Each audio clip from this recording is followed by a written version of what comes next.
आज से करीब एक दशक पहले उत्तराखंड में जो भीषण बाढ़ आई थी केदारनाथ में, वो मुझे नहीं लगता कि आप लोग भूले होंगे। उस बाढ़ का एक बड़ा वजह थी ग्लेशियर के कारण बनी हुई लेक, जिसका कि एक दीवार टूटी और पानी कीचड़ के साथ, मलबे के साथ में बहुत तेज गति के साथ फ्लैश फ्लड जिसको हम कहते हैं, उसके रूप में नीचे आ गया। लेकिन क्या आपको पता है ये चीज सिर्फ उत्तराखंड में या भारत में नहीं है, बल्कि ये चीज दुनिया भर में हो रही है। और इसका एक बड़ा कारण है ग्लोबल वार्मिंग।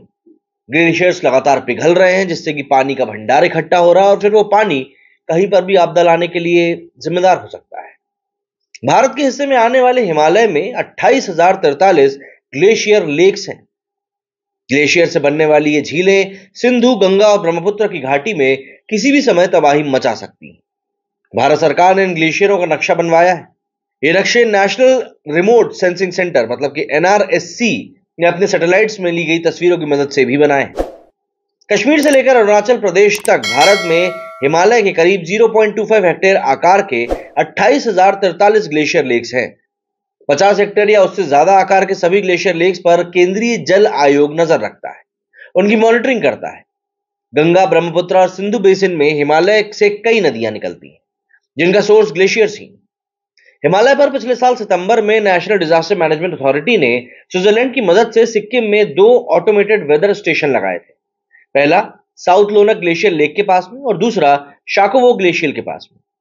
क्योंकि इन दोनों के किसी भी समय टूटकर गिरने का खतरा था, तो इसीलिए लगाना जरूरी था। साउथ लोनक ग्लेशियर लेक टूटने की वजह से पिछले साल सिक्किम में बड़ी आपदा आई थी, और ऐसे ही ग्लेशियर लेक के टूटने से साल 2013 में केदारनाथ आपदा और 2021 में चमोली में हादसा हुआ था। सरकार ने कई जगहों पर ऑटोमेटेड वेदर स्टेशन लगाने की तैयारी करी है, लेकिन ये इतने खतरनाक जगहों पर हैं कि वहां तक टीम भेजना काफी मुश्किलात और जोखिम भरा रहता है। वैज्ञानिक इन ग्लेशियर लेक्स पर सैटेलाइट से ही नजर रखते हैं। तीनों नदियों के नीचे का पूरा कैचमेंट एरिया करीब करीब 9,89,784 वर्ग किलोमीटर का है। यहां पर 45 मीटर से 8,848 मीटर तक की ऊंचाई है। इस नक्शे में आपको हिमाचल प्रदेश, उत्तराखंड, सिक्किम, अरुणाचल प्रदेश, अन्य पूर्वोत्तर राज्य और 2 केंद्र शासित प्रदेश जैसे कि जम्मू और कश्मीर और लद्दाख को देखने मिलेंगे। इस पूरे इलाके में 10 तरह के ग्लेशियर लेक्स आपको मिल सकते हैं। अगर आप इन 28,043 ग्लेशियर लेक्स में जमा पानी स्प्रेड एरिया करके देखेंगे, तो ये करीब 1.31 लाख हेक्टेयर से भी ज्यादा है। इनमें से 23,167 ग्लेशियर लेक्स 5 हेक्टेयर क्षेत्रफल से भी कम है, जबकि 4876 झीलें 5 हेक्टेयर क्षेत्रफल से ज्यादा हैं। भारतीय हिमालय में सिर्फ 299 ग्लेशियर लेक्स 50 हेक्टेयर क्षेत्रफल से ज्यादा हैं। अब जरा जानते हैं कि आखिर किस नदी की घाटी में कितने ग्लेशियर लेक्स हैं। तो देखिए, सबसे ज्यादा ग्लेशियर लेक्स की अगर हम बात करें तो वो ब्रह्मपुत्र बेसिन में है। यहां कुल ग्लेशियर लेक्स का करीब 64% हिस्सा है। वहीं सिंधु घाटी में 20% और गंगा बेसिन में करीब करीब 16% ग्लेशियर लेक्स हैं। 50 हेक्टेयर से ज्यादा बड़े 299 ग्लेशियर लेक्स में 207 ब्रह्मपुत्र बेसिन है, जहां पर ग्लेशियल एरोजन लेक्स भी सबसे ज्यादा है। भारत की सीमा में सिर्फ 7,570 ग्लेशियर लेक्स हैं, बाकी दूसरे देशों की सीमाओं में है। लेकिन ये सभी ग्लेशियर लेक्स भारत के लिए कभी भी आपदा खड़ी कर सकती हैं, चाहे वो गंगा हो, सिंधु हो, ब्रह्मपुत्र हो, क्योंकि ये ऊंचाई पर है। वहां अगर कोई हादसा होता है तो पानी का तेज बहाव सीधे नीचे आएगा और नदियों में फ्लैश फ्लड लेकर आएगा। ब्रह्मपुत्र नदी बहुत ही ज्यादा विभिन्नता वाली जगहों से गुजरती है। शुरुआत तिब्बत के ठंडे पठारों से होती है और फिर बारिश वाले हिमालयी इलाकों में आती है। इसके बाद असम की खेती वाली जमीनों से गुजरते हुए बांग्लादेश के बड़े डेल्टा वाले मैदान तक पहुंचती है। ब्रह्मपुत्र को तिब्बत में यारलंग सांगपो कहते हैं। ये कैलाश रेंज में मौजूद कोंग्यू शो झील के दक्षिण में से करीब 5,150 मीटर की ऊंचाई से निकलती है। ज्यादा ऊंचाई की वजह से उत्तरी इलाकों में हमेशा बर्फ जमा रहती है। ब्रह्मपुत्र नदी की लंबाई की अगर बात करें तो यह करीब 2900 किलोमीटर लंबी है, जिसमें से सिर्फ 916 किलोमीटर का हिस्सा भारत के अंदर है। भारत के बाहर का जो हिस्सा है वो पूरी तरह से बर्फ से ढका रहता है।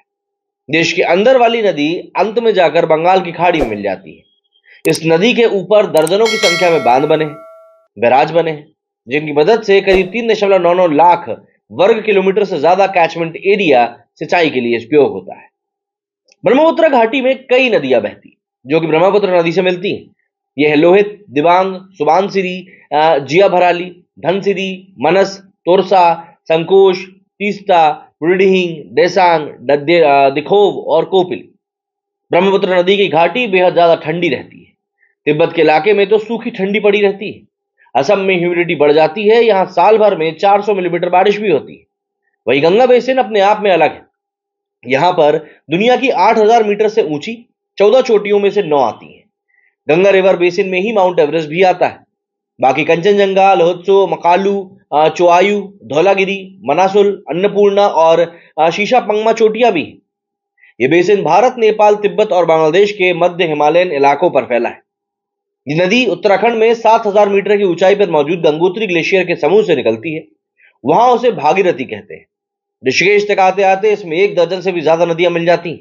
इसकी पूरी लंबाई की बात करें तो ये करीब 2525 किलोमीटर है और आखिर में ये भी बंगाल की खाड़ी में जाकर मिलती है। इसका डेल्टा वाला इलाका बंगाल के फरक्का बराज से शुरू माना जाता है। यहां से ये 2 भागों में बढ़ जाती है। बांग्लादेश में इसे पद्मा कहते हैं, पश्चिम बंगाल में गंगा कहते हैं। इसके पास करीब 2.47 लाख वर्ग किलोमीटर से ज्यादा का कैचमेंट एरिया है।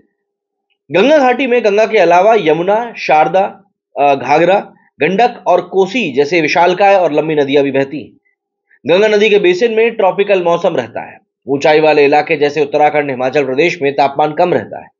सर्दियों में 0 डिग्री सेल्सियस से काफी नीचे तक चली जाती है। कम से कम 500 मिलीमीटर और अधिकतम 2200 मिलीमीटर बारिश भी होती है।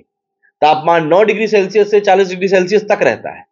यह घाटी इसलिए अलग है क्योंकि यहां पर माउंट एवरेस्ट के बाद 7 सबसे ऊंची चोटियां हैं, जैसे कि 8557 मीटर वाला केटू, 8100 मीटर वाला नंगा पर्वत और 7800 मीटर वाला राकापोशी सबसे ऊंचे हैं। ये बेसिन पश्चिमी हिमालय और भारत, चीन और नेपाल में फैले काराकोरम रेंज तक फैली है।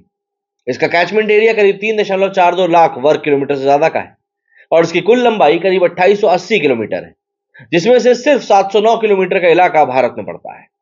सिंधु नदी माउंट कैलाश के उत्तरी स्लोप के पास मौजूद बोखरचू ग्लेशियर से निकलती है। लद्दाख में ये सीधी और काफी ऊंचाई वाले इलाके से आती है।